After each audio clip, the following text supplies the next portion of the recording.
What Churchill said when Patton did in 24 hours what Montgomery couldn't do in a month. March 1945. The war rooms beneath London.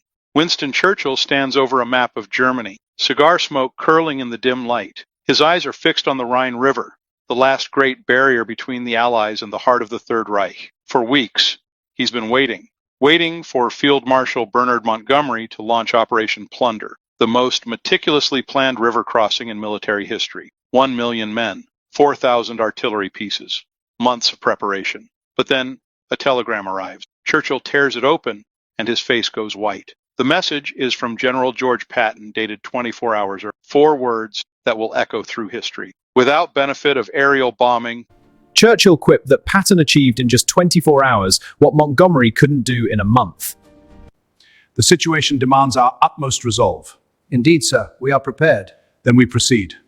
Ground smoke, artillery preparation, and airborne assistance, the Third Army at 22 hours, Thursday evening, March 22nd, crossed the Rhine River. Patton had done it, in silence, in darkness. While Montgomery was still moving his chess pieces into position, Patton had already won the game. And what Churchill said next would reveal the brutal truth about 2 very different kinds of war. To understand what happened on the Rhine, you have to understand the 2 men who defined it, Bernard Law Montgomery and George Smith Patton, Jr. They were both generals. They both wore Allied uniforms. But that's where the similarities ended. Montgomery was the portrait of British military tradition, methodical, cautious, aristocratic. He believed in the set-piece battle, the kind where every variable is controlled, every risk calculated, every supply line secured before a single shot is fired. He'd won at El Alamein that way, grinding Rommel into the sand with superior numbers and relentless preparation. To Montgomery, war was a science. You don't improvise, you don't take chances. You plan, you prepare, and when everything is perfect, you strike with overwhelming force. His soldiers called him Monty. His critics called him slow. Patton was the opposite in every way that mattered. Born in California, raised on tales of Confederate cavalry charges, he was a man out of time, a 19th century warrior trapped in a 20th century war. He wore ivory-handled revolvers. He quoted ancient battle hymns. He believed in speed, shock, and the killing power of audacity. To Patton, war wasn't a science. It was an art, and the canvas was painted in blood and gasoline. He'd raced across France faster than any army in history, his tanks outrunning their own supply line, living off captured German fuel. His philosophy was simple and brutal. A good plan violently executed now is better than a perfect plan executed next week. His soldiers worshipped him. His superiors feared him, and Montgomery despised him. The feeling was mutual. Patton called Montgomery a tired little fart. Montgomery called Patton a cowboy. But beneath the insults was something deeper, a fundamental disagreement about how wars should be fought and how many lives should be spent waiting for perfection. By March 1945, that disagreement was about to be tested on the most dangerous river in Europe. The Rhine wasn't just another obstacle, it was the gateway to Germany's industrial heartland, the last natural defense before the Allied armies could pour into the Ruhr and end the war. Hitler had ordered every bridge destroyed, every crossing point fortified, every meter of the eastern bank turned into a killing zone. Both Montgomery and Patton knew that crossing the Rhine would define their legacies. One of them would do it with the weight of an empire behind him. The other would do it with nothing but audacity and the cover of night. Operation Plunder. Even the name sounded ponderous, bureaucratic, like something designed by committee, and in a way it was. Montgomery had been planning his Rhine crossing since January. Not days, not weeks, months. He envisioned it as the crowning achievement of his career, a river crossing so massive, so perfectly orchestrated that it would make D-Day look like a reconnaissance. The numbers were staggering. 1 million men from the British Second Army and the American Ninth Army. 4,000 artillery pieces that would turn the eastern bank of the Rhine into a moonscape before a single soldier set foot in a boat. 30,000 soldiers dropped by parachute and glider behind German line to secure the bridgehead. 3,000 bombers to pulverize every German position within 10 miles of the crossings. Montgomery wanted total supremacy, total control, zero risk. And to achieve that, he needed time. Time to stockpile ammunition until there were mountains of shells stacked along the river.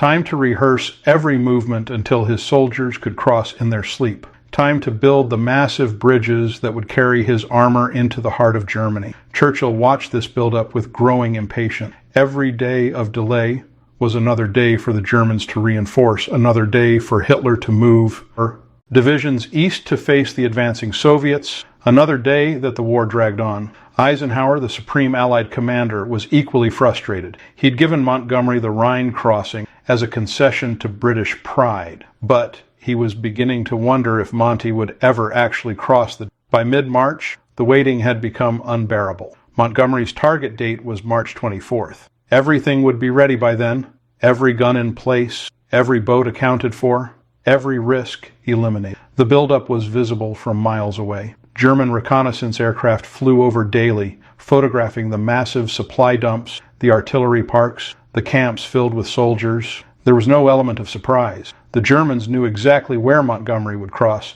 and they were reinforcing those positions with every man they could spare. Montgomery didn't care. He believed that surprise was overrated. What mattered was overwhelming force. When he finally attacked, the Germans would be crushed under the weight of British and American firepower, regardless of how well prepared they were. But 200 miles to the south, George Patton wasn't waiting for anything. He was watching the Rhine with the eyes of a predator, and he'd found a weakness in the German line that Montgomery's planners had completely overlooked. Oppenheim, a small German town on the east bank of the Rhine, midway between Mainz and Worms. To Montgomery's staff officer, it was irrelevant, too far south to matter in the grand scheme of Operation Plunder. To Patton, it was everything, because Oppenheim was lightly defended. The Germans had pulled most of their forces north to face Montgomery's obvious buildup. They never imagined that an American general would be crazy enough to attempt a crossing without massive preparation, without air support, without the thundering artillery barrage that announced every major operation. Patton imagined exactly that. On the night of March 22nd, while Montgomery was holding yet another briefing session with his commanders, Patton struck. No preliminary bombardment, no aerial bombing, no smokescreen, just silence and darkness, and 6 battalions of American infantry climbing into assault boats on the western bank of the Rhine. The river was 300 yards wide at Oppenheim, fast-moving, cold, defended by German machine gun nests and artillery on the high ground beyond. Any sane military planner would have said it was suicide without proper support. Patton's men went anyway. They paddled across in the darkness, the only sounds the slap of water against wood and the distant rumble of Montgomery's supply trucks 200 miles to the north. German sentries heard nothing until the first boats grounded on the eastern shore. By then, it was too late. Patton's infantry stormed the German positions with bayonets and grenades, fighting in total silence to maintain the element of surprise. Within 2 hours, they'd secured a bridgehead. Within 6 hours, engineers were building a pontoon bridge. Within 12 hours, Patton's tanks were rolling across the Rhine into the heart of Germany. And Patton, standing on the western bank, did something that would become legend. He walked to the middle of the pontoon bridge, unzipped his trousers, and urinated into the Rhine. Then he turned to his staff and said, "I've been looking forward to this for a long time." The next morning, he sent his telegram to Eisenhower. Without benefit of aerial bombing, ground smoke, artillery preparation, and airborne assistance, the Third Army crossed the Rhine. It was the military equivalent of a middle finger pointed directly at Montgomery. Patton's crossing cost fewer than 40 casualties. The Germans were so shocked by the silent assault that many positions surrendered without firing a shot. By the time Hitler's headquarters realized what had happened, Patton had 3 divisions across the river and was driving east at full speed. The audacity of it was breathtaking. While Montgomery was still counting his artillery shells, Patton had ripped open the German front and was racing toward Frankfurt. It was everything Montgomery had said was impossible, done with a fraction of the resources and in a fraction of the time. The telegram reached London in the early hours of March 23rd. Churchill was awake, as he often was, prowling the war rooms with a brandy in one hand and a cigar in the other. An aide handed him the message from Eisenhower's headquarters. Churchill read it once, then again. Then he began to laugh. Not a pleasant laugh, a bitter, incredulous bark that echoed off the concrete walls. "Patton has done it," he said.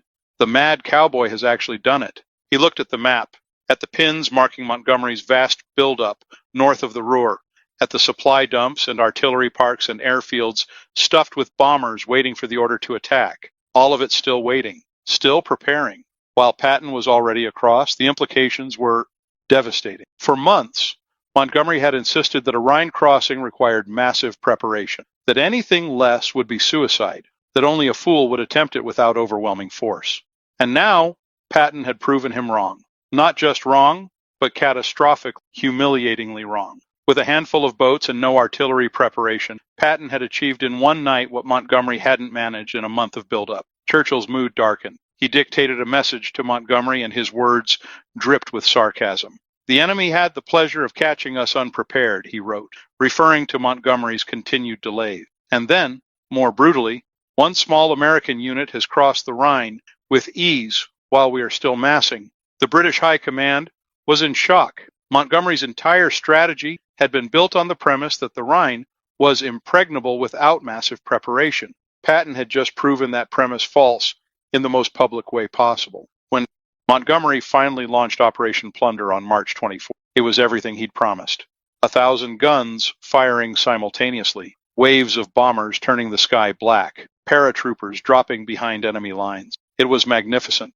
It was overwhelming, and it was completely unnecessary, because Patton had already done it, with silence, with speed, with audacity. The British press tried to spin it as a joint triumph, but everyone knew the truth. Montgomery had been upstaged by the general he'd spent years trying to sideline, and there was no amount of propaganda that could change that fact. Churchill's private comments were even more scathing. He told his chiefs of staff that Montgomery had turned the Rhine crossing into a ponderous set piece when it should have been a daring stroke. He questioned whether Britain's methodical approach to warfare was suited to modern conflict. The humiliation was complete.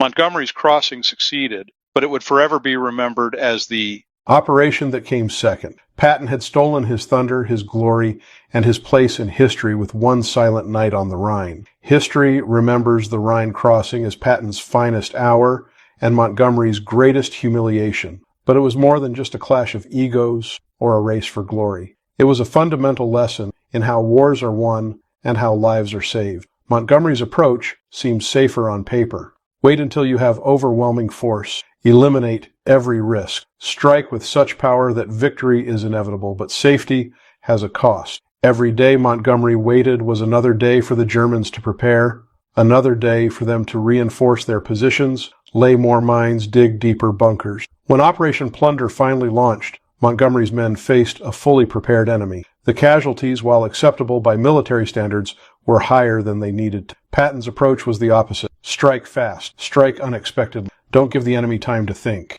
Let alone prepare. His crossing at Oppenheim caught the Germans completely off guard. Fewer than 40 casualties to secure a bridgehead that would have cost thousands if the Germans had been ready. The strategic impact was even more significant. Patton's breakthrough collapsed the German front south of the Ruhr.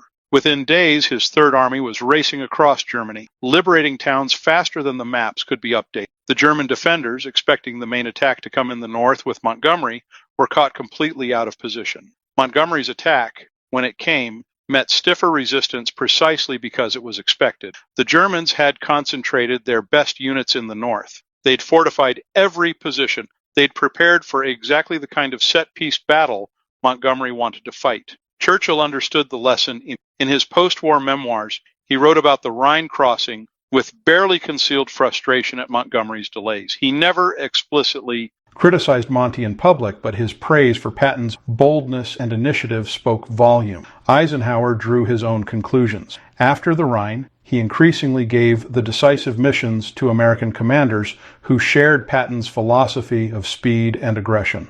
Montgomery was sidelined, given secondary objectives while the Americans raced to Berlin. The lesson wasn't that planning is worthless or that caution is always wrong. El Alamein proved that Montgomery's methodical approach could win battle. But the Rhine proved something more important, that in war, timing matters as much as preparation. That surprise can be worth more than superiority. That audacity can save more lives than caution. Patton himself summed it up perfectly in a letter to his wife after the crossing. The men who hesitate, who plan for every contingency, who wait for perfect conditions, they are the men who get soldiers killed. War rewards the bold, and the Rhine proved it. Montgomery never publicly acknowledged that Patton had outmaneuvered him, but he didn't need the silence of his crossing, the speed of his breakthrough, the shock in Churchill's voice when he read that telegram. They all spoke louder than any admission ever could.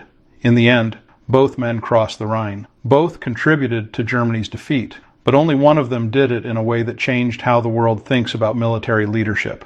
Only one of them proved that sometimes the best plan is the one executed before the enemy expects it. That man was George Patton, and the 24 hours he spent crossing the Rhine in silence accomplished more than Montgomery's month of thunder ever could.